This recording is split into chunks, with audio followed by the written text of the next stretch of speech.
মোহাম্মদপুর মধুপুর থানার দিকে মনে হয় যাচ্ছে একটা মোহাম্মদপুর থানার দিকে।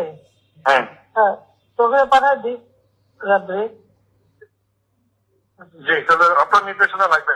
উনি এখনো না, আমার নির্দেশনা দেওয়া আছে, ওপেন নির্দেশনা দিয়ে দিচ্ছে। এখন লেখা লিখবেন, ব্যবহার করবে, যেখানে পাবে সেটা গুলি করবে। হ্যাঁ, পাকড়াও করলে ওদের না, ওটা বলা হয়েছে, ওটা র্যাব ডিএফআই সবাইকে বলা হয়েছে যে যেখান থেকে যে কটা পারবো ধরে ফেলবে, জি ওটা বলা আছে।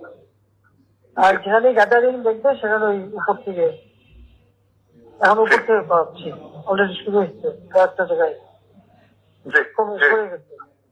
জি, মোহাম্মদপুর মধুপুর থানার দিকে মনে হয় যাচ্ছে একটা মোহাম্মদপুর থানার দিকে। হ্যাঁ হ্যাঁ, তোকে পাঠায় দিই রাত্রে। জি, তাহলে আপনার নির্দেশনা লাগবে। উনি এখনো না, আমার নির্দেশনা দেওয়া আছে, ওপেন নির্দেশনা দিয়ে দিচ্ছে। এখন লেখা লিখবেন, ব্যবহার করবে, যেখানে পাবে সেটা গুলি করবে।